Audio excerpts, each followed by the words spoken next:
Taqwallah fis sirri wal alaniyah.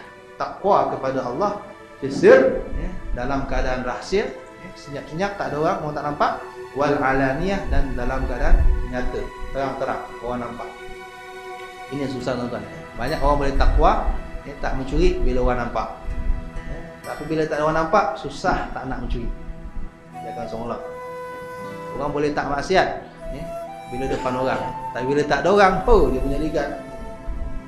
Kopiah tercabut. Kat Malaysia ketayat 24 jam. Pergi Amerika ketayat hilang.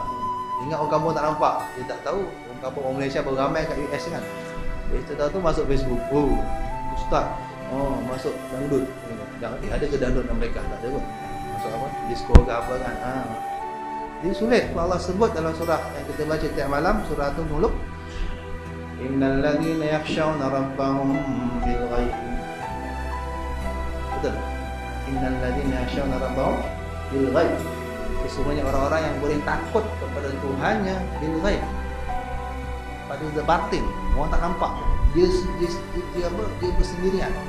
Orang tak nampak atau orang tak kenal dia. Dia ingat dia pergi hanyai orang tak kenal. Rupanya orang kampung dia semua kat hanyai tu.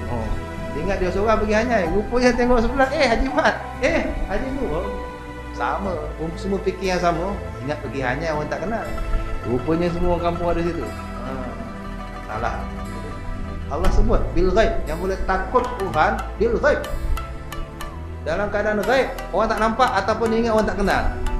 Lahum maghfiratun wa ajrun kabir. Allah yang Maha Akbar, Allah yang Maha Besar kata, orang ini akan aku beri ampunan dan ajron, beri balasan, beri hadiah yang kabir. Allah yang Maha Besar, yang Maha Hebat kata kabir. Bayangkan Allah. Kalau kita kata besar lah, ini Allah yang kata aku bagi hadiah besar. Tu syurga Allah, iaitu syurga Allah Subhanahu wa taala. Orang yang boleh takwa fi sirri, dalam sir, dalam sembunyi-sembunyi, orang tak nampak atau orang tak kenal, dia boleh takwa kepada Tuhan, dia boleh tak maksiat. Alaniyah senang, sebab Allah sebut sir dulu, dalam keadaan tersembunyi, wal alaniyah, dan terang-terangan. Terang-terangan senang. Kita ada rasa malu, tak nak maksiat, tapi orang tak nampak, orang tak kenal, senang sangat maksiat. Allah tu sebab dalam sir ini kita kena selalu ada sirrul ma'iyah. Bila kita pergi tempat orang tuan-tuan, bila kita dikeliling orang, atau kita seorang-seorang di rumah, ketika bersepi-sepian, tak ada orang nak ajak bercakap, tu memang senang nak buat maksiat.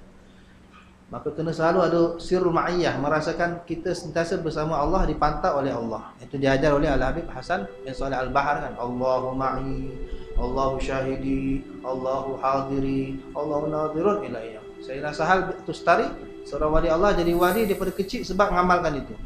Maknya ajar, tiap kali kau duduk mana seorang-seorang kau, senantiasa kau baca ni. Baca tu. Allahu ma'i, Allahu hadiri, Allahu nadirun ilayya. Allah sentiasa bersamaku, Allah sentiasa memandang aku, Allah senantiasa melihat aku. Jadi baca terus sampai mendarah daging, sampai tak boleh maksiat dah.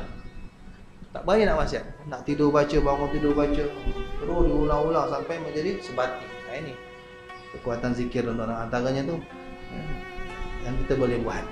Yang ulama pesan, kalau kita rasa nak maksiat seorang kan, tarik nafas panjang, tengok langit kan, Allah sebut gitu, zikir Allah, dia akan potong semua keinginan untuk maksiat. Salah seorang guru kami juga mengijazahkan, yang mulia Habib Abdullah bin Fakih radhiyallahu anhu, mengijazahkan kepada khadamnya dan menantunya, akhirnya jadi menantunya Al-Habib Ahmad bin Osman Al-Idrus, salah seorang guru kami. Sama juga, kalau ketika kamu dalam seorang-seorang, dalam duduk senyap, tak ada orang, bila kita tak ada orang memang kerana boring. Dan manusia bila melayan boring suka dengan maksiat. Dia tak kerti nak ambil Quran baca, tak kerti nak baca selawat. Dia suka melayan boring itu dengan buat benda yang Allah tak suka. Dia mudah dah fikir macam-macam kan. Jadi kata guru kami, hentak kaki, hentak Allah. Zikir Allah tu penting. Zikirlah pokoknya, sebut Allah. Macam-macam cara ulama ajar tuan-tuan. Hentak kaki tu saya tak apa ingat, tapi yang saya ingat tu, tarik nafas, Allah. Kenapa rahsianya tuan? Sebab syaitan janji dengan Tuhan. Summala'atiyannahum min baini aydihim wa min khalfihim wa an aymanihim wa an syama'ilihim wala tajidu aktsarahum syakirin. Iblis janji depan Tuhan, aku akan serang, aku akan goda, aku akan sesatkan manusia-manusia anak cucu Adam ini dari kanan. Aku serang dari kanan, dari kiri.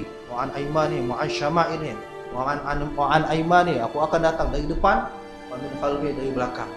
Syaitan tak sebut dua arah. Iblis tak sebut dua arah. Padahal arah ada 6. Kanan, kiri, depan, belakang, atas, bawah.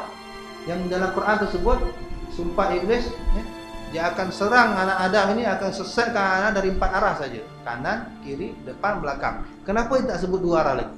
Padahal ada 2 lagi arah, iaitu atas dan bawah. Kata ahli tafsir, bawah dia tak akan datang daripada bawah. Sebab gengsi. Tahu gengsi? Apa bahasa Melayu? Ego. Yes. Mana ya? Alhamdulillah, barakallah. Ya, ego. Takkan aku. Ana khairun minhu. Aku lagi baik daripada dia, takkan datang ke bawah. Apa kelas kan datang ke bawah kan? Mesti datang ke bawah, tepi, depan, kanan. Tapi atas kenapa tak datang pada atas? Atas tak boleh. Sebab atas rahmat Allah.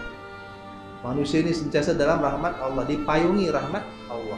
Sebab dalam hadis mengatakan bila satu orang mukmin berzina, maka imannya tercabut. Tapi tak pergi jauh. Atas kepala dia, memayungi dia. Masa ada peluang dapat rahmat Tuhan. Kalau dia taubat, masuk balik. Apabila dia minum arak, imannya tercabut. Tapi tak gimana, dia memayungi dia. Masa ada peluang dapat rahmat Allah. Kalau dia taubat, masuk balik.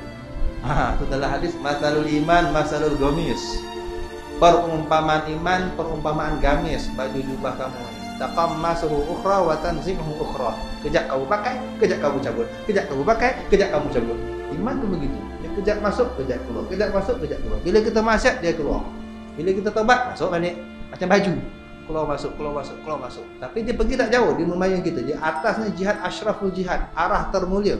Yang mana dari situ Allah akan menurunkan rahmat-rahmat Allah ke atas hamba-hambanya. Sebab syaitan tak boleh serang daripada atas. Jadi kita ambil manfaat tu, zikir, minta pada Allah dengan memandang atas. Allah, kenapa aku nak buat? Nah, kena buat itu. InsyaAllah. Ya. Ini amalan ulama salaf. Ya. InsyaAllah saya ada ijazahnya, saya ijazahkan kepada tuan-tuan untuk mengamalkannya sebagaimana saya terima dari guru-guru saya. Ya, jadi bila ada tinggi nak maksiat,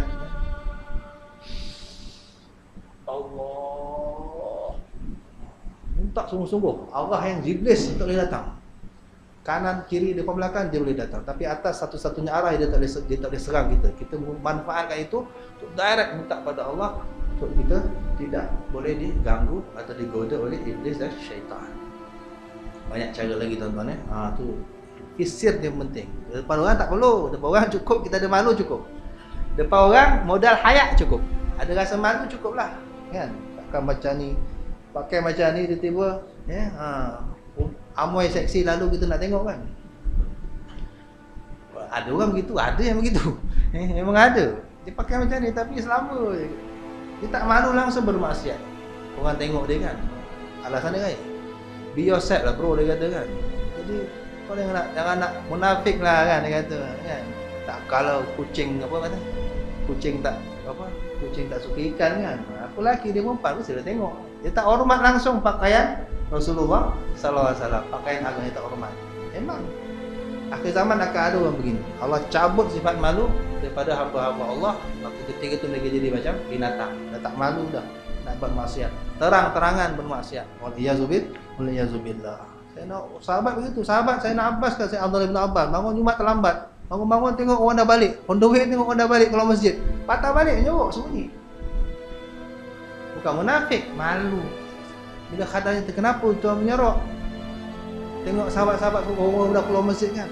Bukan tu, nampak kita tak kena Jumaat kan. Kena ada segan tu dulu. Walaupun segan kepada makhluk yang kita nampak, baru datang segan kepada Allah yang kita tak nampak. Belajarlah segan kepada orang yang kita nampak dulu, baru dah akan datang segan kepada yang kita tak nampak. Ini yang nampak pun kau tak segan, apatah lagi Allah yang kau tak nampak. Lebih-lebih takkan ada segan hormat, segan zinunya lagi dah. Wal iyadu billah. Nah ini